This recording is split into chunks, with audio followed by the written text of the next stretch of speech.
sobre la tarea de la estilística, por Víctor Vladimirovich Vinogradov. En los capítulos anteriores, Sobre la tarea de la estilística, hemos presentado un intento de análisis estilístico sobre un texto literario antiguo. Ahora es necesario considerar la incidencia de este trabajo sobre el método estilístico. La conclusión general se impone por sí misma. La tarea de conocer el estilo individual del escritor, independientemente de toda tradición, de toda otra obra contemporánea, y en su totalidad como sistema lingüístico, y en su organización estética, debe preceder a toda investigación histórica. No se puede dar indicaciones precisas sobre el lazo que une al artista con las tradiciones literarias del pasado, sin hacerlas preceder de una descripción exhaustiva de las formas estilísticas y de sus funciones, sin una clasificación de los elementos del estilo. La descripción y la clasificación son por supuesto estáticas, pero deben ser abordadas siguiendo un orden cronológico. Comentario. En el artículo de Serge Karbavsevsky, Estudios sobre el sistema verbal del ruso contemporáneo, de 1922, la exposición de las ideas de Saussure sobre la necesidad de una clasificación sincrónica y de una sistematización del material lingüístico.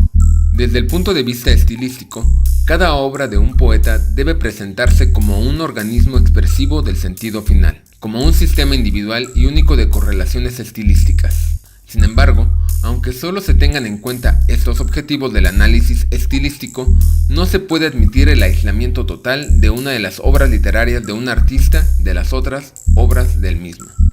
Todas las obras del poeta, a pesar de la unidad interna de la composición y por lo tanto de su autonomía relativa, son manifestaciones de una misma conciencia creadora en el curso de un desarrollo orgánico. Por eso, cuando el crítico considera las otras obras de ese artista, encuentra el contenido potencial que los elementos particulares de un texto, por ejemplo los símbolos, esconden en la conciencia lingüística y en consecuencia aclara mejor su sentido.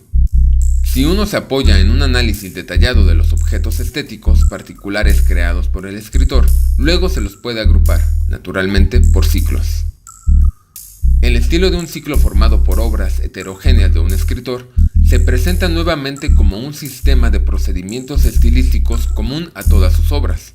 El método de descripción inmanente, por lo tanto, no descuida el dinamismo de un estilo individual, pero ese dinamismo debe ser presentado como reemplazo de un sistema por otro, o como transformación parcial dentro de un sistema único cuyas funciones centrales permanecen relativamente estables.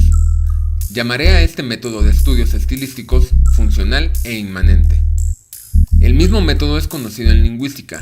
Baudouin de Courtenay, Scherba, Saussure, Séchehaye, recientemente Meillet, etc., han elaborado e impuesto procedimientos semejantes para estudios dialectológicos. Era necesario aplicarlos a la estilística porque la mayoría de los ensayos rusos sobre este tema, en particular los trabajos recientes de Eisenbaum y Girmunsky, son insatisfactorios en cuanto a la metodología debido a la confusión de dos puntos de vista, el del estudio funcional e inmanente y el del estudio histórico, que llamaré retrospectivo y proyectivo.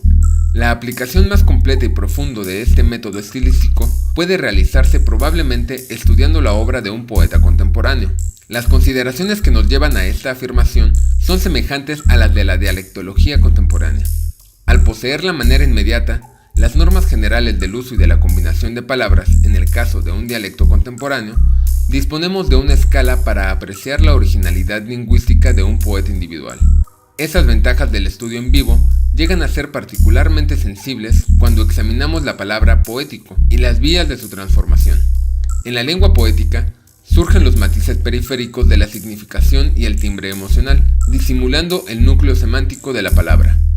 Tales matices no constituyen un dato habitual de la lengua cotidiana y por eso mismo no son sentidos como atributos necesarios de tal o cual signo. De esta manera, para comprobar el aporte original del poeta en una lengua, es necesario que el crítico y el autor utilicen de la misma manera los lexemas, propios de una lengua literaria. El lexema, por analogía con el fonema y el morfema, es la unidad semántica del habla ligada a una cierta señal, palabra, entendiendo por habla el conjunto de las significaciones y sus matices, de los cuales poseemos una conciencia al menos virtual. Potebnia no tenía razón cuando afirmaba que todo empleo de una palabra equivalía a la creación de una palabra nueva. La palabra es un modo del lexema, así como el sonido es un modo del fonema. La palabra es un aspecto del lexema, realizada en una situación y frase dadas. Las significaciones del lexema, que constituyen su característica semántica en un habla dada y que pueden ser sentidas por los locutores, se organizan en un conjunto potencial bastante limitado. Lo mismo ocurre con respecto al tono emocional del lexema. Cada lexema es un sincretismo de valores emocionales contradictorios en estado latente, pero el habla cotidiana transforma en dominantes emocionales ciertos matices del tono.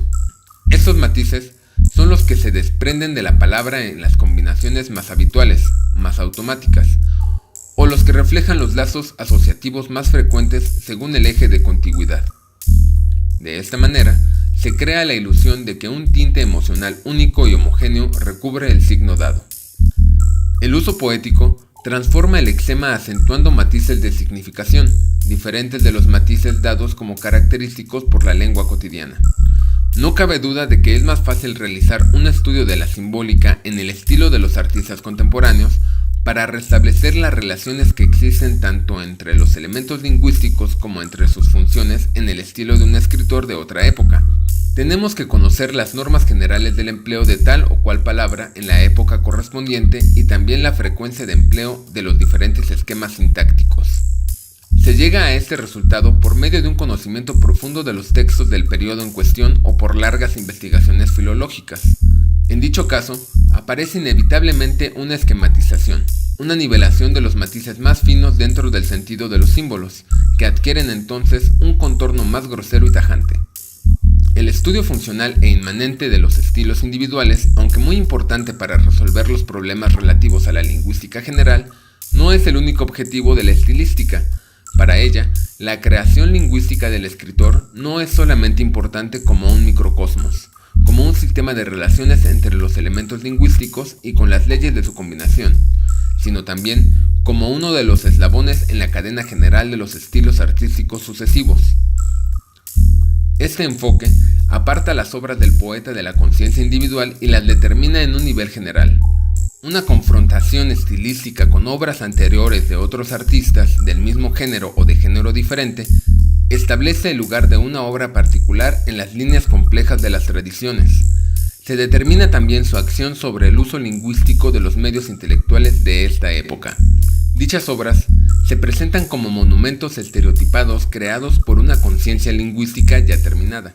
El historiador de los estilos poéticos establece las relaciones de estas obras con los estilos de la época contemporánea y del pasado, y observa las sombras cambiantes que ellas proyectan sobre los periodos siguientes, provocando así la creación de nuevas formas lingüísticas. Lo que aquí interesa es mostrar el proceso de segmentación de estos organismos enteros, el cambio de 1 millón en monedas de 10 kopecks, según las palabras de Goncharov, y describir cómo sus partes reciben tanto una aplicación en las obras de arte como una utilización en la vida cotidiana.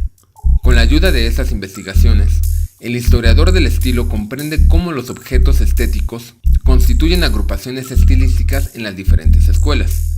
A este método de la estilística lo llamo retrospectivo y proyectivo. Su problema fundamental es la confrontación de los fenómenos estilísticos proyectados hacia el exterior y considerados en cuanto a su semejanza en una sucesión cronológica, con la finalidad de establecer fórmulas que expresan un orden de alternancia y sustitución. Para poder confrontar los hechos, será necesario introducir algunos principios morfológicos, ya que los procedimientos estilísticos pierden la singular justificación funcional que tenían en la conciencia de cual o cual artista. La confrontación de fenómenos homogéneos, pero diferentes en la medida que las conciencias que los han engendrado eran diferentes, supone un proceso de abstracción de algunos rasgos más generales. Sin embargo, este principio de esquematización morfológica, que se encuentra en la base del método retrospectivo y proyectivo de la estilística histórica, debe ser corregido. Por una parte, es necesario comprender claramente la perspectiva histórica y por otra, estudiar ante todo la actividad lingüística de los escritores en cuestión de una manera funcional e inmanente.